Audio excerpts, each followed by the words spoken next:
ભારતીય જનતા પાર્ટીના વડોદરા જિલ્લાના અધ્યક્ષ સતીશ પટેલ નિશાળિયા અને તમામ મહાનુભાવો પહોંચ્યા છે. વડોદરા જિલ્લા પંચાયતના પ્રમુખ ગાયત્રીબા મહિડાના હસ્તે આજે નવીન સભાગૃહ છે તેનું લોકાર્પણ થઈ રહ્યું છે. સાથે જ જોડાયા છે ધારાસભ્ય શૈલેષ મહેતા, ધર્મેન્દ્રસિંહ વાઘેલા. લગભગ 1,60,00,000 રૂપિયાના ખર્ચે આજે નવીન સભાગૃહ છે તે બનાવવામાં આવ્યું છે અને આ નવીન સભાગૃહ તમામ અત્યાધુનિક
वंदे छे तारा बाळको हारे माता देवी सरस्वती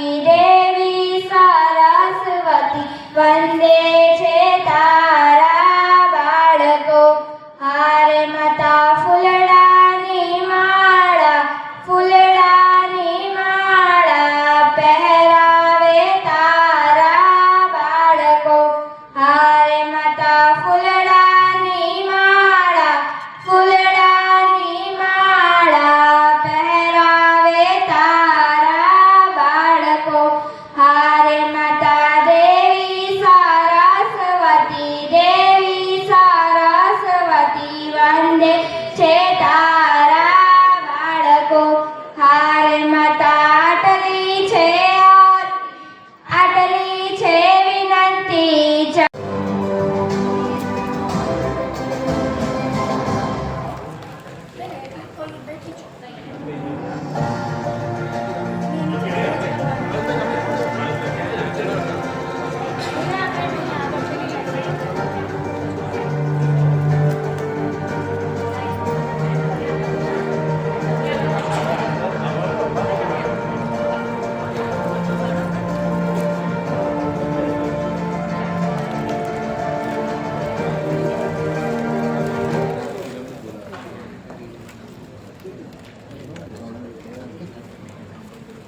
આ બાજુ મેં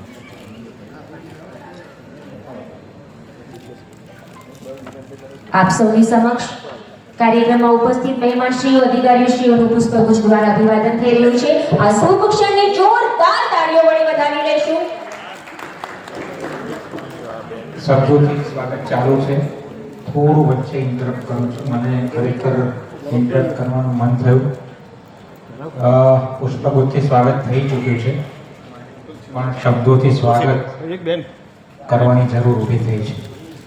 મંચસ્થ મહાનુભાવોમાં માનનીય જિલ્લા વિકાસ અધિકારી મેડમની રાહબરી અને અથાગ પ્રયત્નોથી આપણે આ કાર્યક્રમ કરી રહ્યા છીએ. તો મેમ આપને પણ હું આ તબક્કે ભલે, કારણ કે જિલ્લા ગ્રામ વિકાસ એજન્સીના આપ ચેરમેન છો અને ઈ રિક્ષાનું મને યાદ છે શૈલેષ સર કે ઈ રિક્ષા માટે મેમે ખૂબ જહેમત ઉઠાવી છે. રાજ્ય સરકાર લેવલે પણ વખત કોઓર્ડિનેશન કરીને અમે આ મુકામે પહોંચ્યા છે.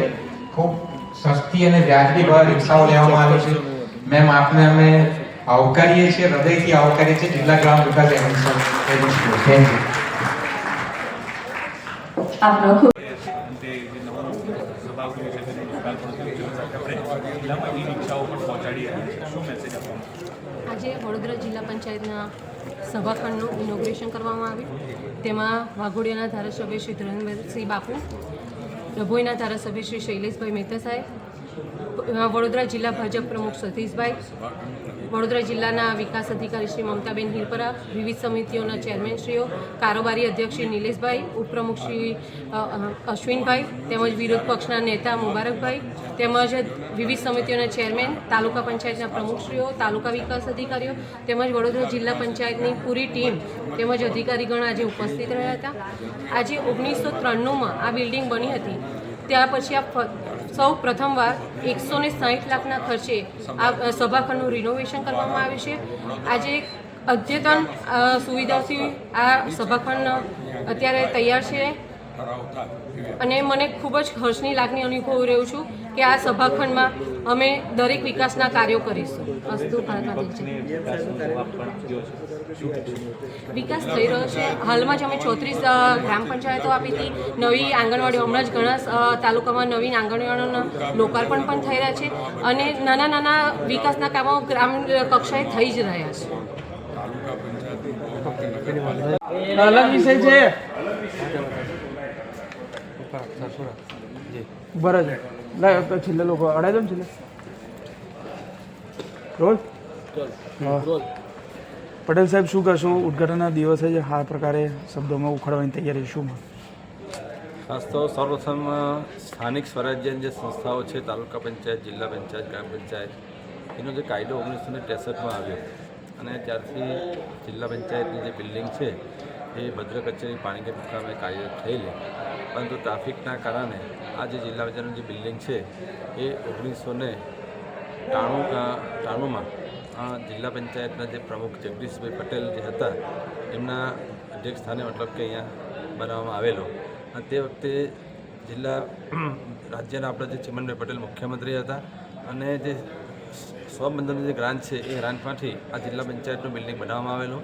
સરદાર વલ્લભભાઈ પટેલ નામ આપવામાં આવેલું જિલ્લા પંચાયતનું અને સરદાર વલ્લભભાઈ પટેલનું સ્ટેચ્યુ પણ અહીંયા મૂકવામાં આવેલું.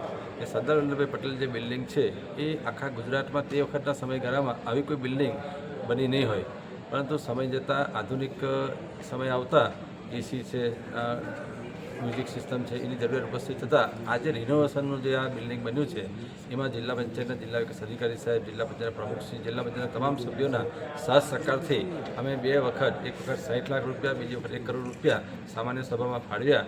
એ ફાળવવાથી જિલ્લા પંચાયતનું આ નવું રિનોવેશનનું કામગીરી થઈ છે અને જિલ્લા પંચાયતનો જે સર્વાંગી વિકાસ થાય, દરેક તાલુકામાં ગામડે સુધી જિલ્લા પંચાયતનો વિકાસ પહોંચે અને તમામ સભ્યો આ સભાખંડમાં બેસીને સારો વિકાસ કરે એવી અમે શુભેચ્છાઓ બધાને પાઠવીએ છીએ. પહેલા જ દિવસે આ શબ્દો ઉખડી ગયા, શું કહેવાય? જિલ્લા પંચાયતનું જે સભાખંડ છે એ જે બનાવવામાં રિનોવેશન થયું છે એમાં કંઈક ખામી રહી હશે તો અમે એનું બાંધકામના જે અધિકારીનું ધ્યાન દોરીશું અને એ ત્વરિતપણે એનું કાર્ય કરાવીશું. ગુજરાત વિધાનસભાની જો વાત કરીએ તો ત્યાં લાઈવ રેકોર્ડિંગ બતાવે, દરેક જગ્યાએ સીસીટીવી છે. જિલ્લા પંચાયત ભવન ખાતે એક પણ સીસીટીવી શું માનવું છે? ના, એના માટે પણ અમે આજે જિલ્લા પંચાયતની સામાન્ય સભા છે તો અમે એક સૂચન કરીશું કે ભાઈ અહીંયા લાઈવ હોવા જોઈએ, સીસીટીવી ફૂટેજ પણ હોવા જોઈએ, જેથી કરીને જિલ્લા પંચાયતના સભ્યો છે એ રજૂઆત કરે સામાન્ય સભામાં એ જિલ્લાના દરેક નાગરિક સાંભળી શકે અને એનું લાઈવ પણ લોકેશન પણ થઈ શકે, પ્રસારણ પણ થઈ શકે. એના માટે અમે આયોજન કરવા માટેનું સૂચન કરીશું આનું ખાસ.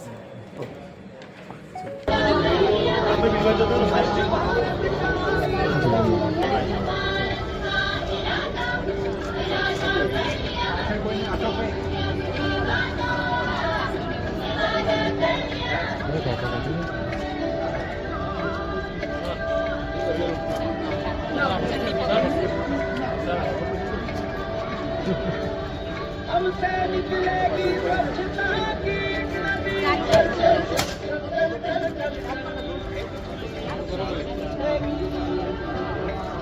स्वच्छता की घर घर जाएंगे, साफ सुथरी रोशनी में सब नहाएंगे.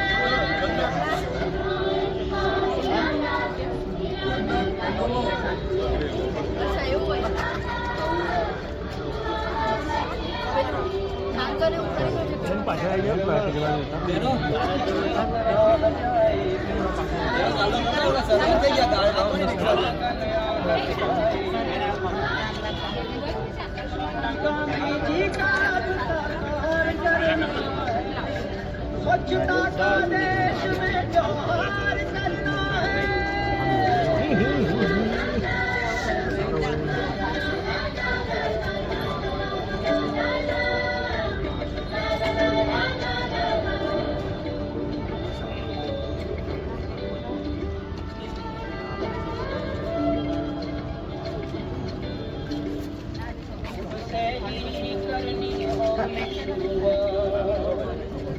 बनाए स्वच्छ भारत